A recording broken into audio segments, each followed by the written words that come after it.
नमस्कार, खबर एचपी में आपका स्वागत है। आप जानिएगा इस खबर में हिमाचल प्रदेश से जुड़े छोटे एवं बड़े खबरों को।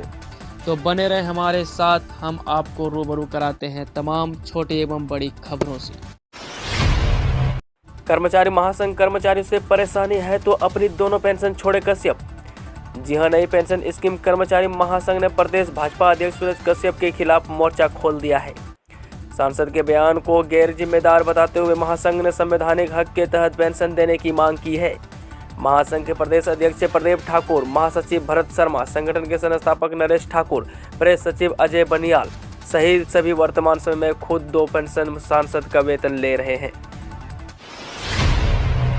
शिमला मार्च अंत तक शुरू होगा केंद्रीय विश्वविद्यालय के दोनों परिसरों का काम। जी हां, केंद्रीय शिक्षा मंत्री धर्मेंद्र प्रधान ने नई दिल्ली में मुख्यमंत्री जयराम ठाकुर को भरोसा दिलाया कि केंद्रीय विश्वविद्यालय के दोनों परिसरों जदरांगल से देहरा में मार्च के अंत तक कार्य शुरू कर दिया जाएगा। उन्होंने कहा कि इसके लिए CPWD एक मास्टर प्लान तैयार करेगा। गुरुवार शाम को मुख्यमंत्री जयराम ठाकुर ने केंद्रीय शिक्षा मंत्री धर्मेंद्र प्रधान से भेंट की।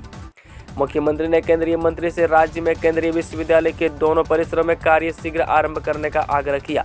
उन्होंने राज्य को राष्ट्रीय उच्च स्तर शिक्षा अभियान के तहत किस्त जल्द जारी करने की भी मांग की। उन्होंने केंद्रीय मंत्री को शिक्षा के क्षेत्र में संचालित की जा रही अन्य योजनाओं की प्रगति से भी अवगत करवाया। इस अवसर पर प्रधान आवासीय आयुक्त सुशील कुमार सिंगला भी मौजूद रहे। हिमाचल सरकारी स्कूलों में तैनात 1255 अनुबंध TGT नियमित प्रारंभिक शिक्षा निदेशालय ने जारी किया आदेश। जी हां, हिमाचल प्रदेश के सरकारी स्कूलों में अनुबंध पर तैनात 1255 TGT शिक्षकों को नियमितीकरण का तोहफा मिला है। प्रदेश सरकार ने बीते दिनों ही 30 सितंबर 2021 तक 2 वर्ष का अनुबंध सेवा काल पूरा करने वाले कर्मचारियों को नियमित करने का फैसला लिया था। इसी कड़ी में प्रारंभिक शिक्षा निदेशालय की ओर से शुक्रवार को TGT के नियमितीकरण आदेश जारी किए गए हैं। प्रारंभिक शिक्षा निदेश की ओर से जारी आदेश के अनुसार अब नियमित TGT के HP 3 जनवरी 2022 के सिविल सेवा के पे मैट्रिक्स के अनुसार टाइम स्केल व अन्य भत्ते दिए जाएंगे।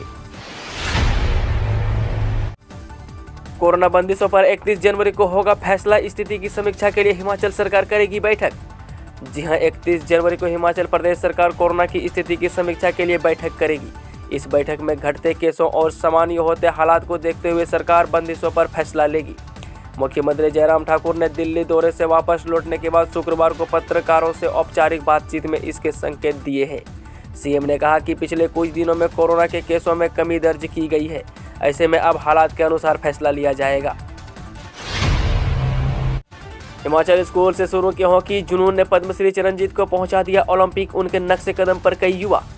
जी हां, पद्मश्री दिवंगत चरणजीत सिंह को स्कूल से हॉकी खेलने का जुनून था।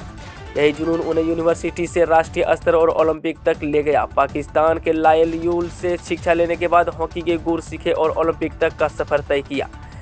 परिजनों के माने तो चरणजीत सिंह के कोच ने शुरुआती समय में ही उनके राष्ट्रीय और अंतर्राष्ट्रीय स्तर तक जाने की बात कह दी थी।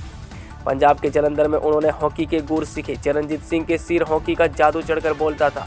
वह हॉकी की भी प्रतियोगिता में भाग लेने के लिए वह आतुर रहते थे। मौसम कैसा भी हो, सुबह मैदान में हॉकी स्टिक लेकर पहुंचते और अभ्यास में डट जाते। लगन और मेहनत से ही वह पंजाब यूनिवर्सिटी की टीम में जगह बना पाए।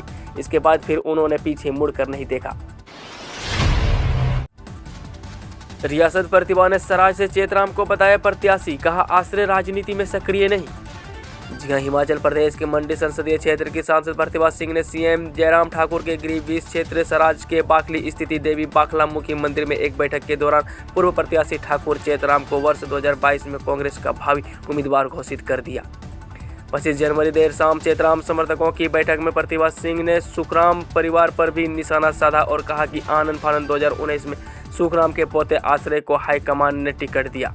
वह राजनीति में सक्रिय नहीं थे, जिसको न केवल कार्यकर्ताओं बल्कि जनता ने भी नकारा और करीब 4 लाख मतों से हार गए।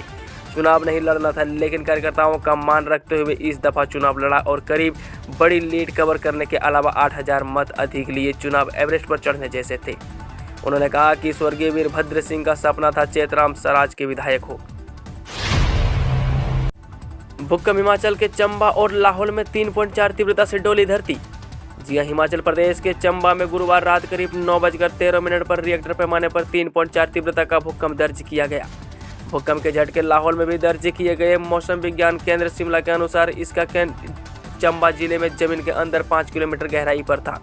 भूकंप के झटके महसूस होने पर कई लोग अपने घरों से बाहर निकलकर खुले स्थानों की ओर गए। हालांकि भूकंप से किसी तरह के नुकसान की सूचना नहीं। इससे पहले भी चंबा में भूकंप आते रहे हैं। भाजपा राष्ट्रीय अध्यक्ष जेपी नड्डा ने मुख्यमंत्री से लिया मंत्रियों और संगठन के नेताओं का कामकाज का फीडबैक। जी हां, मुख्यमंत्री जयराम ठाकुर ने गुरुवार को देर रात भाजपा के राष्ट्रीय अध्यक्ष जगत प्रकाश नड्डा से नई दिल्ली में भेंट की। इस मौके पर मुख्यमंत्री जयराम ठाकुर को चुनावी वर्ष में सरकार और संगठन की ओर से बेहतरीन कार्य करने के निर्देश दिए। उन्होंने जयराम ठाकुर को मिशन रिपीट के टिप्स दिए। उन्होंने मुख्यमंत्री से मंत्रियों और संगठन के नेताओं के कामकाज के बारे में भी फीडबैक लिया। मौसम। हिमाचल में 212 सड़कें अभी भी ठप। लाहौल में न्यूनतम तापमान -16.7 डिग्री। हिमस्खलन गिरने की खतरा।